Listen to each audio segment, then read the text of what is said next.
Hello friend, welcome back to our channel. This is Ashish. चलिए देखते हैं कल बैंक निफ्टी कहाँ मोमेंटम कर सकता है। हमारे लिए कल कौन से लेवल इंपॉर्टेंट होने वाले हैं। यहाँ पे मैं आपको क्लियर यहाँ पे बताता हुआ आ रहा था कि ये जो जैसे कि फॉल हो रहा है बैंक निफ्टी, ये अब हम जो डिस्कस कर रहे हैं डेली के चार्ट पे, यहाँ पे प्लान देख रहे हैं कि कल किस तरीके से यहाँ पे ट्रेड कर सकते हैं।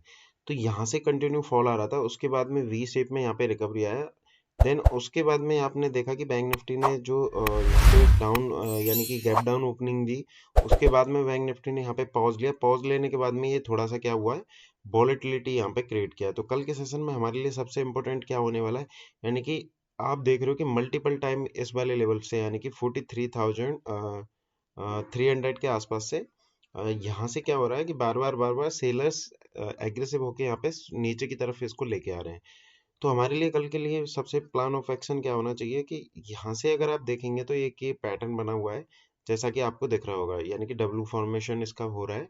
तो अगर ये ऊपर की साइड में अगर ये निकल के यानी कि 43,350 के ऊपर अगर ये क्लोजिंग दे के जाता है और नेक्स्ट डे उसको कंटिन्यू करता है, तो एक बहुत शानदार ऊपर की तरफ में मोमेंटम हो सकता है, जो कि 44,000 के आसपास भी इसको लेके जा सकता है।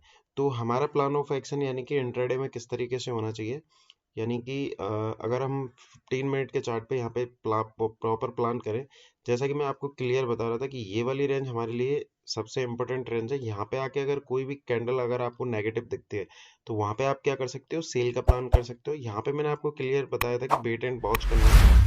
तो यहाँ पे हमें मतलब मैं एक्टिव था नहीं आज की डेट में, तो इस वजह से मैं आपको अपडेट नहीं कर पाया। लेकिन एग्जैक्टली यहाँ से आपको एक नेगेटिव कैंडल दिखा, उसके बाद में बैंक निफ्टी ने पॉज लिया और कंटिन्यू यहाँ पे एक अच्छा खासा यहाँ पे हमको बहुत अच्छा खासा यहाँ पे प्रॉफिट मिला होगा। मैं आपको बता भी रहा था कि 43,300 के पुट को आप 345 के ऊपर यहाँ पे देख सकते हैं। तो सबसे इम्पोर्टेंट चीज़ हमारे लिए कल के सेशन में क्या होगी कि या तो ये गैप अप ओपन हो अराउंड इस वाली जगह, और यहीं पे अगर उसको होल्ड कर लेता है, तो जैसे ये 350 को ऊपर की तरफ निकालता है, तो आप बाइंग की पोजीशन यहाँ पे इनिशिएट कर सकते हो। लेकिन अगर ये गलती से भी यहाँ पे गैप डाउन ओपन हो गया, सपोज दैट कि ये हो गया 42,700 या 600, तो यहाँ पे आपको देखना है कि जैसे ये 600 के नीचे कोई भी 15 मिनट का कैंडल अगर आपको क्लोज दिखता है, तो यहाँ से आपको एग्रेसिव सेलिंग आ सकती है। लेकिन एग्रेसिव बाइंग जो आएगी 43,350 के ऊपर ही आएगी।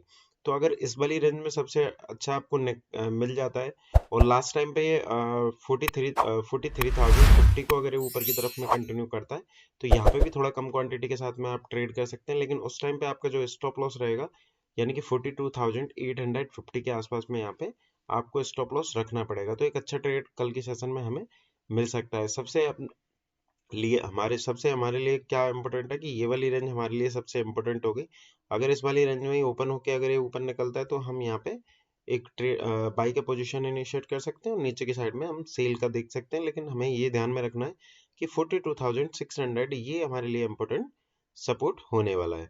अब यहाँ पे हम देखें कि बहुत ज़्यादा सपोज दैट कि यहाँ पे गैप गैप अप ओपन हो गया, यानी कि 400 के आसपास गैप अप ओपन हो गया, तो हमारे लिए ये वाला जो मल्टीपल टाइम पे यहाँ पे रेजिस्टेंस से फेस कर रहा है, अगर इसके ऊपर जाके होल्ड कर लेता है, तो यहाँ पे आप क्या कर सकते हो, 40 से 50 रुपए का स्टॉप लॉस डाल के आप ऊपर की पोजीशन बना सकते हो। ऊपर के जो टारगेट रहेंगे आपके 650 और 780, ये ऊपर के टारगेट यहाँ पे हमें देखने के लिए मिल सकते हैं। लेकिन अगर हम इसको ध्यान से देखें यहाँ पे हावर्ली चार्ट पे, तो नीचे से क्या हो रहा है, आपको कंटिन्यूटी में यहाँ पे दिखाई दे रहा है कि नीचे से आपको एक ट्रेंड लाइन यहाँ पे दिखाई दे रहा है, ये वाला इस तरीके से ये ट्रेंड लाइन आ रहा है। तो अगर ये कल की डेट में अगर गलती से भी 800 के पास में अगर यहाँ पे आता है और यहाँ पे कंसोलिडेशन करके ऊपर की तरफ में रेंज को ब्रेकआउट करता है, तो भी आपको एक ट्रेड मिल सकता है। लेकिन सेफ ट्रेड 300 के ऊपर जब तक, इस वाले लेवल के ऊपर जब तक ये कंटिन्यू नहीं करेगा, तब तक आपको ट्रेड नहीं मिल सकता। तो इस चीज़ को आपको ध्यान में रखना है। सेकंड थिंग, निफ्टी देखते हैं। निफ्टी में हमारे लिए कौन से लेवल इंपॉर्टेंट है, निफ्टी में हम कहाँ पे ट्रेड कर सकते हैं। निफ्टी में जैसा कि मैंने आपको बताता हुआ यहाँ पे आ रहा हूँ कि ये निफ्टी में भी सेम सिचुएशन बन रही है। तो ये क्या क्या कर रहा है, धीरे धीरे करके ऊपर की तरफ में शिफ्ट हो रहा है। तो निफ्टी के लिए कल हमारे लिए सबसे इम्पोर्टेंट होने वाला है 200। अगर 200 के ऊपर अगर ये कंटिन्यू करता है, तो एक आपको 350 तक का टारगेट ऊपर की तरफ यहाँ पे देखने के लिए मिल सकता है। निफ्टी में अगर आपको बाय करना है, तो 19,000 के स्टॉप लॉस से या 18,975 के स्टॉप लॉस से आप एक बाइंग की पोजीशन यहाँ पे बना के रख सकते हैं। तो ये आपको ध्यान रखना है। कल क्या है कि कल सेंसेक्स की भी एक्सपायरी है, तो सेंसेक्स में आपको यहाँ पे समझा देता हूँ कि सेंसेक्स में आप किस तरीके से यहाँ पे ट्रेड कर सकते हैं। फर्स्ट थिंग कि सेंसेक्स को अगर यहाँ पे हम समझने की कोशिश करेंगे तो यहाँ पे इस वाली जगह पे ये क्या हो रहा है, इस वाली रेंज में कंटिन्यू यहाँ पे घूम रहा है। तो कल के सेशन में अगर ये अगर देखें हम तो 64,200 के ऊपर अगर ये सस्टेन होके कंटिन्यू करता है तो आप यहाँ पे एक कॉल ऑप्शन बाई कर सकते हो, नीचे का जो भी है यानी कि जो भी पुट ऑप्शन है उनको शॉर्ट करके कंटिन्यू कर सकते हो।